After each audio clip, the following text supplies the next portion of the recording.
I'm gonna do something I never thought I'd do when I started on my journey towards minimalism. I'm gonna try to become a tiny purse girl. Most women today have an opinion about purses. Just ask on Facebook, what's the best purse to buy? And everybody's gonna tell you something different in all different ranges of price points, styles, and brands. But I find that one of the top concerns a woman has with her purse is how much she can fit into it. Are you one of those people that wants a huge purse that you can fit anything and everything into? Well, that's been me for most of my life, especially going into college. I wanted to be able to fit a lot of things in my purse. When I had kids, I had this huge diaper bag and I had to always be prepared with their supplies. And so for half of my life, I've had huge, heavy bags like this. And this one almost takes 2 hands to lift. It's like, I don't know what's in here, but I'd guess that it's at least 10 pounds. That's like carrying around 2 bags of sugar. This is my old purse. I did originally buy it at a thrift store. I think this is real leather, real suede. So I really like that. It seemed quality, but after I think 3 years of use, it really started falling apart and like flaking off.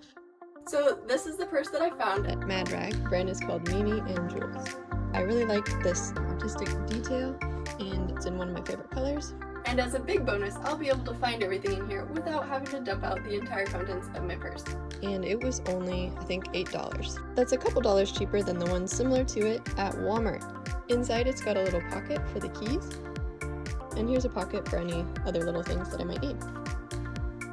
Why is there dog food in my purse? I must have sat it down near the container of dog food.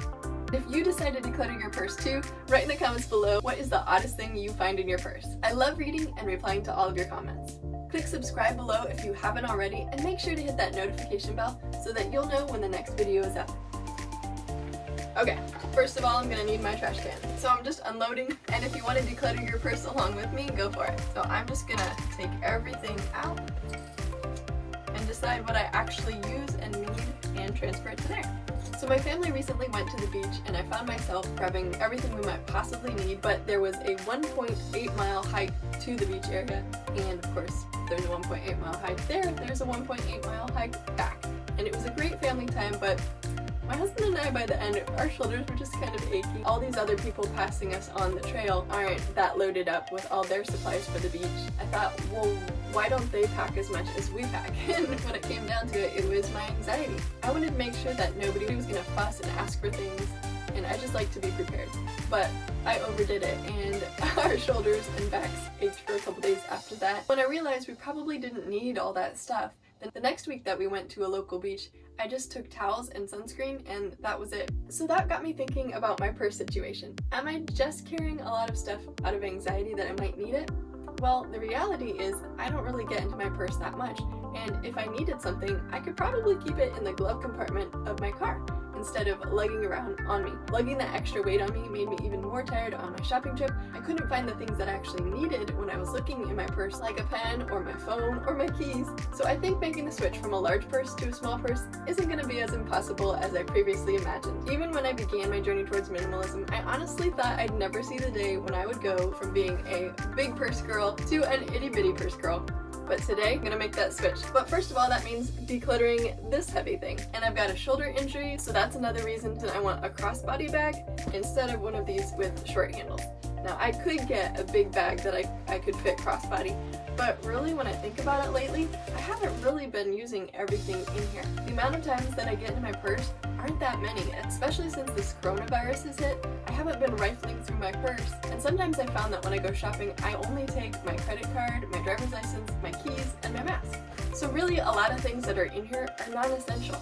And one thing that I've always had in my purse, besides a wallet and tissue, is a book for like when I was waiting to pick up my son from school, I would sit and read. I could actually keep this in the glove box of my car. So I'm not going to stop reading, but I'm just going to stop carrying this weight around in my purse. These are the things that I know are in my purse, and my keys. But it's been a while since I've gone through this, so I don't actually know what all we're going to find. But I've got a trash can ready because there's probably a lot of trash in here, like, for instance, grocery shopping. Grocery list, and a receipt as usual, and another grocery list. I keep a snack with me so I don't get hangry. You know, a writing utensil, a pencil, fingernail clippers. This is a travel straw. I don't see myself using that, honestly, but I don't know, it's cool, so I've kept it. Some cheap sunglasses, More snacks. These are cranberries, and who knows how long they've been in there. A coconut candy. Band-Aids, because kids always need Band-Aids. Some mints. Some Tic Tacs. I keep those in there for the kids most of the time. Chopstick. Some lip color. Some essential oil rollers. And spray hand sanitizer. A note. Ibuprofen for my physical therapy appointments. Those get painful. And another pair of sunglasses. You could just keep one in the car. This is a CD of an MRI I just had, and I don't need to keep that in my purse. A notebook to write things down that I heard on the radio or have read in my book that I want to remember. A little multi-tool. Isn't it cute? Even got a flashlight. Let's see if it works. Please work. Oh, it does. Have I used this since I've had it in my purse? Not really, because I haven't even remembered it's been there. Let's see. Trash. Moist towelette. And another moist towelette. So that is all that was in here, and it's much lighter, but it's still kind of heavy on its own. So having a smaller purse will help me with my back and shoulder pain, and I'm looking forward to being able to actually find things inside it. So things that I'm going to be keeping in the car are my sunglasses, my notebook, and my reading book. Those will all fit in the glove box just fine. Things that I'll need with me are some of the contents of my wallet. This is too big to fit in here, it's really heavy as well. So I'm basically gonna just keep maybe a couple of my business cards, my driver's license, my credit card, and my insurance card. All the other cards I need are on my keys. Speaking of keys, look what I've got on my keys. It's a little measuring tape. Normally I'd have my phone, but that's what I'm filming with, so I'm gonna wanna slide that in here as well. But I'm not gonna want my keys to scratch it, so I'm gonna have them in the big pocket on the inside. I usually like to have some tissues with me, some fingernail clippers in there. So I could put the Band-Aids in my purse, but usually I'm not that far from my car, so I'm just gonna put that in my glove box too. I'll keep some Tic Tacs with me, my granola bar. I do need a pen, so I'll keep that. I'll keep the hand sanitizer with me. So there you have it. I think this is all I need, and I'll be able to find everything in here too. I'm also excited about having a big weight off my shoulders. It feels really light, and with my phone, it probably only weighs a few pounds. Well, what about you? Are you still a big purse girl, or are you a little purse girl? Tell me in the comments below. If you enjoyed this video, would you be sure to give it a thumbs up? Click subscribe below if you haven't already, and make sure to hit that notification bell so that you'll know when the next video is up. I aim to post a new video about intentional creative living every Friday. And if you're interested in seeing other decluttering videos, here's a playlist you might enjoy. Here's my most recent video, and YouTube thinks that you'll find this video interesting as well. Have a great one. I'll see you in the next video. When I started on my journey towards minimalism.